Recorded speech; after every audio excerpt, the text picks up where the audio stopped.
At 27, Emma Carter took pride in her work as a member of Fever's dynamic event planning team, making sure that every aspect of their encounters fulfilled the company's exacting requirements. Emma had a talent for remaining upbeat despite the long and frequently unexpected days spent organizing suppliers, resolving last-minute problems, and keeping things on schedule. She smiled as she started her shift under pressure. Her infectious enthusiasm lifted her teammates' spirits, and they valued her painstaking attention to detail and capacity to address issues before they got out of hand. Emma flourished in the company culture, which fostered innovation and agility, and she was more than just an event planner. She was making memories and making sure that every single experience provided attendees joy and a sense of connection. Fever wasn't for everyone. For some, the fast-paced atmosphere and high standards proved to be too much, but Emma rose to the occasion and loved how Fever rewarded diligence and promoted creativity. Even on the most trying days, Emma always seemed to be ready with support or a creative solution, as her teammates would frequently joke. However, beneath her cheerful exterior, Emma was keeping a secret that she fiercely guarded. She was homeless. Things hadn't always been this way. Just 2 months prior, Emma had lived in a small apartment with a roommate.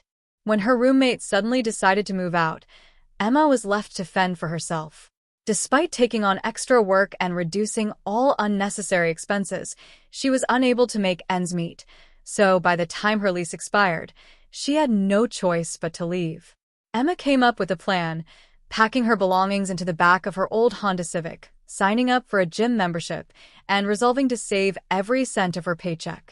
It wasn't ideal, but she assured them it was only temporary. She reminded herself daily of her objective to save enough money for a new apartment because living out of her car required careful preparation. Emma parked in a quiet area of a 24-hour Walmart parking lot every morning, took her cleanly folded work clothes out of the trunk, and went to the adjacent gym to take a shower and freshen up. She always put on lipstick and combed her hair to make sure no one at work thought anything was by the time she got to work. She looked like a self-assured young professional during lunch breaks as her coworkers discussed weekend plans or home remodeling projects. Emma contributed thoughtfully crafted half-truths.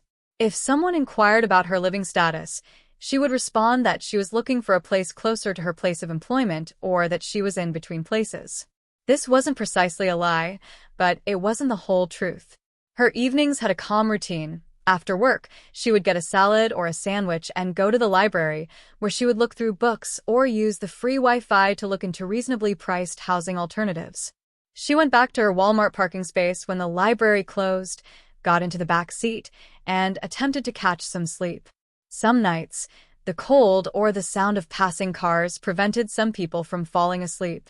Her thoughts about the future kept her awake. How long would it take to save enough? What would her life look like once she had a place to call home again? Despite everything, Emma refused to let those questions overwhelm her. She focused on how far she'd come and how determined she was to rebuild her life. No one at Fever suspected a thing. Emma made sure of it. Emma had one unbreakable rule: she would never fall asleep in her car near the Fever office. It was her golden rule, the line she couldn't cross.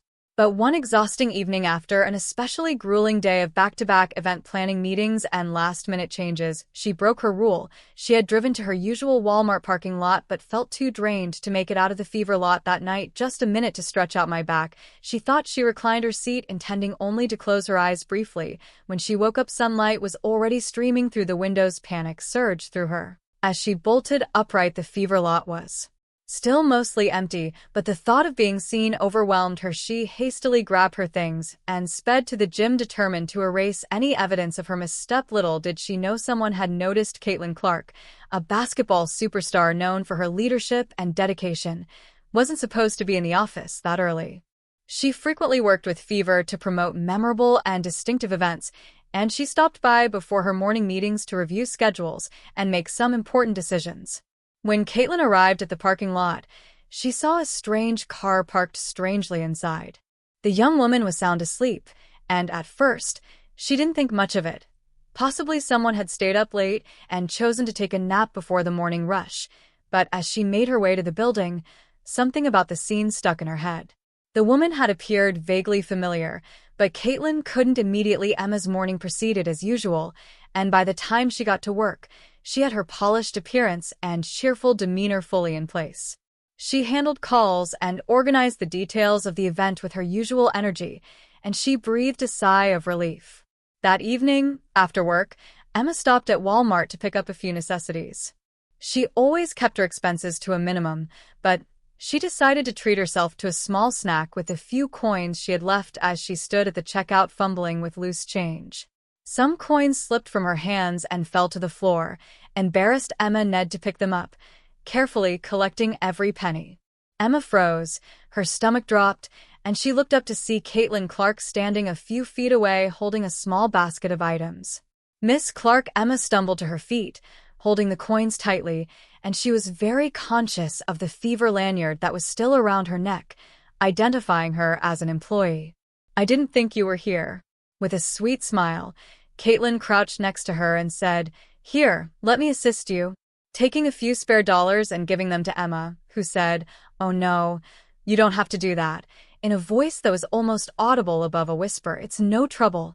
"Everyone needs a little help sometimes," Caitlin said in a kind tone. Emma occasionally laughed nervously as she brushed her hair back and muttered, "Thank you," hurriedly trying to lighten the mood while I grabbed a few items on my way home. Caitlin carefully examined her. Emma's typically self-assured demeanor appeared muted. Her clothing was a little rumpled, and her hair wasn't as well done as usual. "Are you sure everything's okay?" Caitlin said softly. Emma's smile wavered, but she nodded and said, "Just a long day," with a note of weariness in her voice. While Emma paid for her purchases and raced out of the store, Caitlin's curiosity persisted. Emma was sitting next to the car from that morning, her head in her hands, and Caitlin spotted something she hadn't noticed before. The car parked at the far corner of the lot. Caitlin walked up quietly, so as not to wake Emma. She said softly.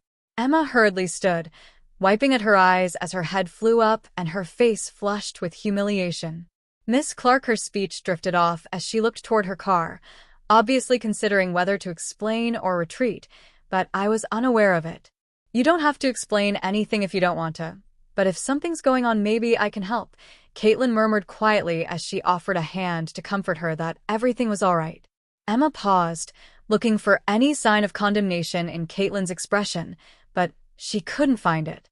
The weight of her secret, which she had held for so long, suddenly seemed intolerable before she could stop herself from telling the truth. She said, "I'm homeless," in a voice that was almost audible above a whisper. Caitlin remained silent and allowed Emma to continue, saying, "I'm saving up."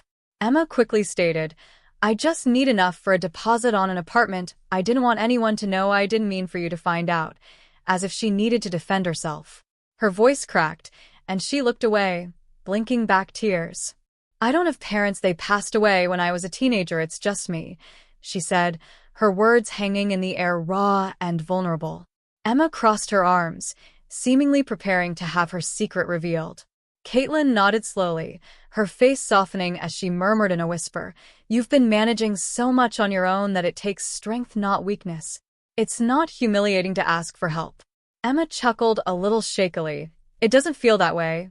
Caitlin moved in closer, speaking in a steady, composed tone. "I know, Emma, and you're stronger than most people. For the record, this is our little secret, so it stays between us." Emma's breath caught, and she laughed softly for the first time that day. It was shaky, but it was real. She nodded, and Caitlin smiled warmly at her. "Emma, look after yourself. You're doing better than you think." Emma sat down as Caitlin walked back to her car, her heart pounding. Sharing her predicament was so vulnerable, but Caitlin's generosity gave her a sense of relief she hadn't had in a long time. I hope that the following day, Emma's shift at Fever began like any other, and she immersed herself in her work, making sure every aspect of the events that were about to happen was flawless. When her phone buzzed at around noon, it was Caitlin's office requesting that she come upstairs. Emma's heart froze, sinking. She smoothed her blouse and headed to the executive floor, her mind racing as she imagined the worst, that Caitlin had changed her mind and was going to fire her. When Emma arrived at Caitlin's office, Caitlin greeted her with the same kind smile from the previous evening, saying, "Thanks for coming, Emma," and motioned for her to sit down. Emma was sitting nervously on the edge of the chair, her hands clasped tightly in her lap. "I've been thinking about what you told me," she said, gesturing for Emma to sit. Caitlin started to lean forward a little. "First of all, I want to stress that you shouldn't feel guilty about what you've accomplished. Your hard work, savings, and optimism are amazing, but it's not appropriate for someone as gifted and committed as you to be in that predicament. This is for you," Caitlin began, sliding an envelope over the desk. "It's enough to cover an apartment for the next year, and I want you to have a safe place to call home." Emma blinked, unsure of where this was headed, and her heart was racing as Caitlin went on. Emma's lips dropped as she opened it to reply, but Caitlin raised a hand instead. "I firmly suggest that Caitlin say," Emma gazed at the teary envelope. With tears in her eyes, she muttered, "Thank you, but it didn't feel like enough." Caitlin grinned. "Just keep being the brilliant, hardworking person you are. That's enough gratitude." Emma took the envelope with her as she exited the office. Her head spinning, she finally felt the weight she had been carrying for months lift for the first time in what seemed like forever when she arrived at the parking lot after work.